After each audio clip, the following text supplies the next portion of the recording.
Hello everyone, कैसे हो आप लोग यार। Welcome back to the channel. तो यार आज हम दोबारा से नॉट दोबारा, आज हम पहली बार कैनामेटिक्स को स्टार्ट करने वाले हैं। So it's kinematics for class 11th और ये लेक्चर नंबर 1 है। और आज का थीम रहने वाला है frame of reference, motion and rest और टाइप्स ऑफ मोशन। तो चलो स्टार्ट करते हैं जल्दी से। तो क्या है ये फ्रेम ऑफ रेफरेंस या फिर reference frame, you can call it both. Significance क्या है और ये है क्या एक्चुअल में। तो लेट्स से कि दो लोग हैं, ठीक है, और एक रॉक है। तो आप देखिए कि इस बंदे से ये जो रॉक है ये थोड़ा सा पास पड़ रहा है, इस बंदे से ये जो रॉक है ये थोड़ा दूर है, आप ये देख सकते हैं। ऑलराइट, तो ये बंदे को हमें कोऑर्डिनेट सिस्टम, एक ऐसा कोऑर्डिनेट सिस्टम हम बना सकते हैं जिसके ओरिजिन पर ये बंदा हो, आई मीन अच्छा खासा तो मैं नहीं बना पाया, बट यू कैन अज्यूम कि ये बंदा इस कोऑर्डिनेट सिस्टम के ओरिजिन पर खड़ा है। Similarly you can do for that guy also, कि ये बंदा किसी एक कोऑर्डिनेट सिस्टम के ओरिजिन पर खड़ा है। तो ये रेफरेंस फ्रेम है क्या? Reference frame is nothing but it's a coordinate system. ये एक कोऑर्डिनेट सिस्टम है। ये क्या है? ये कोऑर्डिनेट सिस्टम है। तो यहाँ पर मैंने जो कोऑर्डिनेट सिस्टम बनाया है ये एक फ्रेम ऑफ रेफरेंस है। यहाँ पर मैंने जो कोऑर्डिनेट सिस्टम बनाया है ये एक अलग फ्रेम ऑफ रेफरेंस है, ठीक है। क्यों ये दोनों अलग अलग हैं? क्योंकि इनके ओरिजिन पॉइंट्स अलग अलग हैं, ठीक है। इस फ्रेम ऑफ रेफरेंस से इसको लेट्स से मैं एस बोलूँगा, इस फ्रेम ऑफ रेफरेंस को मैं एस बार बोलूँगा। तो एस फ्रेम ऑफ रेफरेंस है जो मेरा रॉक है वो थोड़ा पास है, S bar frame of reference है जो मेरा पत्थर है वो थोड़ा सा दूर है, आप ये बोल सकते हैं। इसके और भी सिग्निफिकेंस है, देखिए इससे मेरे पास कोई एक वेव है जो कि प्रोपेगेट कर रहा है, ठीक है, और इसका direction of propagation is denoted by this white line, रे, ठीक है। अगर मैं ऊपर से देखूं, ऊपर से मतलब यहाँ इसको ऊपर बोलेंगे, तो अगर मैं ऊपर से देखूँगा तो मुझे ये पता चलेगा, मतलब मुझे पता चलेगा कि ये एक स्ट्रेट लाइन है। आप इमेजिन कीजिए खुद कि अगर मैं ऊपर से देखूं ऐसे, या फिर नीचे से देखूं ऐसे, आंखें फाड़ फाड़ के ऐसे देखूं, अगर ये मान लो ये मेरी आंखें हैं ऐसे, और यहाँ से अगर मैं देखूं तो डू यू थिंक कि मुझे एक वेव दिखेगा? नो, मुझे एक लाइन दिखेगा। सो मैं ऊपर से देखूं नीचे से देखूं, ये है तो एक वेव ही, बट ऊपर से देखने पर मुझे एक लाइन दिख रहा है, नीचे से देखने पर लाइन दिख रही है। अगर मैं इसको अपने स्क्रीन से देखूँ तो ये मुझे वेव दिख रहा है। It is what it is, wave है तो मुझे वेव दिख रहा है। ऊपर से देखूँ तो मुझे लाइन दिख रही है। अगर ये इसका डायरेक्शन ऑफ प्रोपेगेशन है डिनोटेड बाय दिस रे, इस रे के परपेंडिकुलर, ठीक है, मैंने एक प्लेन दिया और मैंने बोला कि अब इस प्लेन से मैं देखूँगा, यानी कि मान लो इस प्लेन में मेरा आँख कुछ ऐसा है और मैं ऐसा देख रहा हूँ, तो यू नो कि मुझे कैसे दिखेगा? मुझे वेव नहीं दिखेगा। मुझे, तुम इस फिगर को देखो, मुझे एक पॉइंट ऊपर नीचे होता हुआ दिखेगा, एक पॉइंट मुझे ऊपर नीचे होता हुआ दिखेगा। मुझे बिल्कुल भी कोई एक वेव नहीं दिखेगा, मुझे बस एक पॉइंट ऊपर नीचे होता हुआ दिखेगा। ऊपर या फिर नीचे से देखो तो मुझे एक लाइन दिखेगा, अपने स्क्रीन से देख रहा हूँ तो मुझे एक वेव दिख रहा है। तो ये है significance of frame of reference या फिर डिफरेंट कोऑर्डिनेट सिस्टम, कि ये एक चीज़ को आपको अलग तरीके से दिखाता है। जैसे कि मतलब एक चीज़ को ये अलग दिखाता है, मतलब यहाँ ये एक वेव है, बट यहाँ इस प्लेन से देखूँ तो ये मुझे एक पॉइंट दिख रहा है जो कि ऊपर नीचे हो रहा है। ऊपर से या फिर नीचे से देखूँ तो ये एक स्ट्रेट लाइन है, ठीक है। नेक्स्ट पर चलते हैं। ये और थोड़ा सा काफ़ी इंट्यूटिव एग्जांपल है। लेट्स से मेरे पास दो कोऑर्डिनेट सिस्टम है, ये मेरा कोऑर्डिनेट सिस्टम है C1 और ये मेरा कोऑर्डिनेट सिस्टम है C2, राइट। और ये मेरा पॉइंट है P, ठीक है, ये मेरा पॉइंट है P। Let's say point P move कर रहा है, उसके साथ साथ C1 भी मूव कर रहा है। C1 मूव कर रहा है मतलब ये जो पॉइंट है ओरिजिन, ये भी P के साथ मूव कर रहा है। जैसे जैसे P मूव करेगा उसी के पैरेलल हमारा C1 का ओरिजिन मूव करेगा, बट C2 अपने जगह पर है, यानी कि C2 का जो ओरिजिन है वो अपने जगह पर फिक्स है। ठीक है, तो एनिमेशन प्ले करते हैं कैसे मूव किया। तो P पॉइंट यहाँ पर था, वो अब यहाँ पर है। C1 का ओरिजिन यहाँ पर था, वो भी यहाँ पर है। ठीक है, देख पा रहे हैं ऑब्जेक्ट्स मूव किए। बट क्या अब आप देखो C1 का जो ओरिजिन है वहाँ से P1 का डिस्टेंस वो कुछ ऐसा था, वो ये रहा वो डिस्टेंस, और अब भी यही डिस्टेंस है। क्यों? क्योंकि दोनों ने ही पैरेलली मूव किया है। आप देखिए, आप ऐसे हैं और मैं आपके पीछे ऐसे हूँ। आप मूव कर रहे हैं बट मैं खड़ा हुआ हूँ। आप लेट्स से 20 किलोमीटर प्रति घंटे की स्पीड से आप रन कर रहे हैं और मैं बस खड़ा हूँ। तो हर सेकंड आपके और मेरे बीच डिस्टेंस जो है वो बढ़ता चला जा रहा है। बट अगर मैं आपके ही रफ्तार में आपके पीछे भागूँ तो, आप ही के रफ्तार में मैं अगर आप ही के पीछे भागूँ तो क्या होगा? जैसे आप 20 किलोमीटर की स्पीड से भाग रहे हैं, मैं भी 20 किलोमीटर प्रति घंटे की स्पीड से भाग रहा हूँ आपके पीछे। तो 1 घंटे के बाद पहले मैं यहाँ था, 1 घंटे के बाद और आप यहाँ पर थे, दोनों के बीच का डिस्टेंस मतलब फ्रॉम दी ओरिजिनल टाइम जैसे 2 मीटर था। 1 घंटे के बाद इस दीवार से मैं कुछ 20 किलोमीटर की दूरी पर पहुंच चुका हूँगा और आप भी 20 किलोमीटर की दूरी पर पहुंच चुके होंगे। यहाँ से ये कितना? 20 किलोमीटर।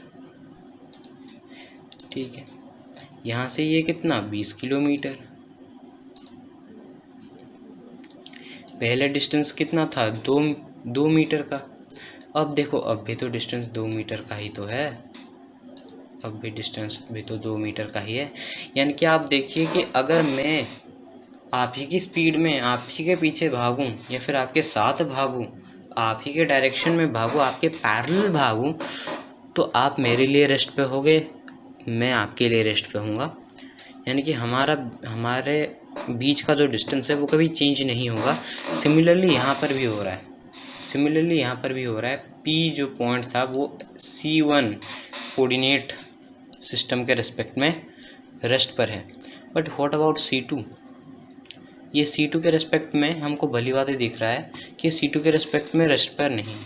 क्यों? क्योंकि पहले C2 के रिस्पेक्ट में इसका डिस्टेंस कुछ कैपिटल D था, ऐसे मान लो ओरिजिन से। अब कितना है? अब ये वाला डिस्टेंस D2, अब D2 डिस्टेंस। तो C1 के रिस्पेक्ट में P तो रेस्ट पर है बट C2 के रिस्पेक्ट में नहीं है। तो इसलिए आप देखिए, मोशन जो है वो डिपेंड करता है कि आप कहाँ से देख रहे हैं। P को मैं अगर C2 से देखूं तो definitely P will be in motion for me. But अगर मैं P को C1 से देखूं तो फिर P will be on rest for me. तो डिपेंड करता है रेस्ट पर है चीज़ या फिर मोशन पर है चीज़, किसके ऊपर डिपेंड करता है? Frame of reference. Frame of reference क्या है? कोऑर्डिनेट सिस्टम है। तो मोशन क्या है? If the position of an object changes with the time with respect to a coordinate system. यानी कि एक कोऑर्डिनेट सिस्टम है, टाइम तो चेंज हो रहा है, मतलब 1 सेकेंड 2 सेकेंड टाइम तो किसी के लिए नहीं रुकता। तो टाइम के साथ अगर एक कोऑर्डिनेट सिस्टम के रिस्पेक्ट में आपका पोजीशन चेंज हो रहा है, यानी कि आपके coordinate that is x, y, z वो चेंज हो रहे हैं, तो आप बोलोगे कि उस कोऑर्डिनेट सिस्टम के रिस्पेक्ट में ऑब्जेक्ट मोशन में है। रेस्ट ठीक उसका उल्टा है। देखिए, ऑब्जेक्ट का जो कोऑर्डिनेट है वो C1 के रिस्पेक्ट में बिल्कुल नहीं बदला, बट इसका ये मतलब थोड़ी है कि P मूव नहीं किया। P ने मूवमेंट किया, बट P के साथ साथ C1 ने भी मूवमेंट किया ना। तो फिर C1 के रिस्पेक्ट में P जो है वो रेस्ट पर है, बट P यूनिवर्सली वो उसने तो मूवमेंट किया है। P C2 के रिस्पेक्ट में उसने मूवमेंट किया है। मैं स्क्रीन से देख रहा हूँ, आप स्क्रीन से देख रहे हैं, P ने मूवमेंट किया है, आपके रिस्पेक्ट में भी P ने किया है, जहाँ से भी आप देख रहे होंगे। तो P C1 के रिस्पेक्ट में रेस्ट पर है, बट हमारे लिए C2 के रिस्पेक्ट में ये रेस्ट पर नहीं, मोशन पर है। तो हेंस बोला जाता है कि जो मोशन जो टर्म है और आपका जो रेस्ट जो टर्म है, ये दोनों रिलेटिव टर्म्स हैं,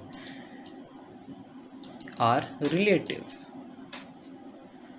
ये रिलेटिव हैं, मतलब ये नहीं कि मोशन और रेस्ट एक दूसरे के रिलेटिव्स हैं, ठीक है, फूफा मासी ऐसा नहीं। रिलेटिव टर्म्स का मतलब रिलेटिव वो चीज़ें होते हैं जो कि फ्रेम ऑफ रेफरेंस बदलने पर बदलते हैं। जैसे कि यहाँ पर दोबारा से उसी एग्जांपल से आप सब समझ सकते हैं। P को मैं C1 से देख रहा हूँ तो P रेस्ट पे है, P को C2 से देख रहा हूँ तो P मोशन में है। तो देखो, जैसे ही मैंने फ्रेम ऑफ रेफरेंस बदल दिया, रेस्ट मोशन हो गया, मोशन रेस्ट हो गया। तो इसलिए ये दोनों रिलेटिव टर्म्स हैं। आगे बढ़ें, अब टाइप्स ऑफ मोशन देखेंगे कि यार मोशन कितने टाइप्स का हो सकता है। मोशन यार दो टाइप्स के होते हैं। एक होता है ट्रांसलेशनल, जो कि पहले दो एग्जांपल में दिखाया जा रहा है। दूसरा होता है आपका रोटेशनल। देखते हैं पहले एग्जांपल्स। यहाँ पर हमने देखा कि ऑब्जेक्ट कुछ यहाँ पर था, object was right here on the laser point, और कुछ समय के बाद यहाँ पर चला गया और ऑब्जेक्ट ने स्ट्रेट लाइन मोशन फॉलो किया।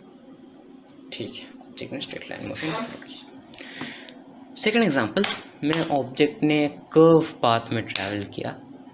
अगेन ऑब्जेक्ट ने अपने कोऑर्डिनेट को चेंज किया। ठीक है। थर्ड एग्जांपल में देखें, ऑब्जेक्ट ने एज अ होल खुद के पोजीशन को चेंज नहीं किया, बट ऑब्जेक्ट में कुछ मूवमेंट हुई। फोर्थ एग्जांपल में ऑब्जेक्ट घूमा, बट एज अ होल उसने अपने पोजीशन को चेंज नहीं किया। तो पहले जो दो एग्जांपल्स हैं उसमें ऑब्जेक्ट ने खुद के कोऑर्डिनेट को चेंज किया, खुद के पोजीशन को चेंज किया। बट सेकंड दो एग्जांपल्स में ऑब्जेक्ट ने खुद के जो पोजीशन है, खुद का जो कोऑर्डिनेट है उसको चेंज नहीं किया, बट उसके अंदर जो पॉइंट्स हैं, लेट्स से कि एक सर्कल ही है, ये सर्कल है, आप यहाँ पर खड़े हो, किसी ने आकर ऐसे आपको यहाँ से ऐसे घुमा दिया, तो अब सर्कल ने ऐसे कुछ रोटेशन किया, घूमा, तो आप उसके ऊपर हो, तो आप भी कुछ ऐसे घूम के यहाँ पर पहुँच गए। तो आप देखिए सर्कल एज अ होल उसने कुछ मूवमेंट नहीं किया, वो पॉइंट ऐसे पॉइंट भी नहीं पहुँच गया, बट आप जो उसकी उस पर हो, आपका तो कोऑर्डिनेट चेंज हुआ है, आपका तो कोऑर्डिनेट चेंज हुआ है। आप ऐसे भी देख सकते हो कि ऑब्जेक्ट के ऊपर आपका कोऑर्डिनेट चेंज नहीं हुआ, बट ऑब्जेक्ट जिस स्पेस में है वहाँ पर आपका कोऑर्डिनेट चेंज हुआ है। आप ऐसे देखें कि मैं आपके लिए यहाँ पर एक कोऑर्डिनेट ड्रॉ कर रहा हूँ एक्स वाई प्लेन ऐसे, एक्स, और ये रहा आपका वाई, और यहाँ पर मैंने एक और कोऑर्डिनेट सिस्टम ड्रॉ किया है जो कि इसी ऑब्जेक्ट के ही ऊपर है, जिसको कि मैं अब बोलूँगा आपका ए और इसको मैं बोलूँगा बी। ठीक है, राइट। आप देखें ए और बी से आपका डिस्टेंस पहले ये था, ये, अब आपका डिस्टेंस कुछ ये है। आप नोटिस करें कि जो डिस्टेंस है ये आर है, ये भी आर है, यानी कि बट ऐसा देखो, ऑब्जेक्ट ने भी रोटेशन किया है, यानी कि जो आपका एक्सीस है वो भी रोटेट किया होगा, यानी कि ए की जगह अब बी आ गया और बी की जगह अब ए आ गया। मान लो 90 डिग्री का रोटेशन है, तो ये कुछ ऐसे रोटेट हुआ होगा, आपका जो बी ए है वो कुछ ऐसे रोटेट हो चुका होगा, यानी कि आपका जो पोजीशन है वो सेम है। ए बी जो कोऑर्डिनेट है उसके रिस्पेक्ट में भी आपका पोजीशन सेम ही है। ठीक है, बट आप देखिए एक्स वाई प्लेन में अगर मैं आपको दिखाऊं तो आपका कोऑर्डिनेट अब यहाँ पर है, कुछ समय के बाद आपका कोऑर्डिनेट यहाँ पर है। तो एक्स वाई प्लेन के रिस्पेक्ट में तो आप रेस्ट पर नहीं हो, बट ए बी कोऑर्डिनेट्स के सिस्टम के हिसाब से आप रेस्ट पर हो। वही है रोटेशनल मोशन। ऊपर दोनों को, ऊपर जो दो हैं उसको हम ट्रांसलेशनल मोशन बोलते हैं। नेक्स्ट वीडियो में हम ट्रांसलेशन मोशन के टाइप्स को देखेंगे, फिर हम वेक्टर्स सीखेंगे थोड़ा सा, और कैलकुलस को भी थोड़ा सा समझेंगे। तो आज की वीडियो के लिए सिर्फ इतना ही। होप यू आपको बहुत कुछ सीखने को मिला होगा। ओके।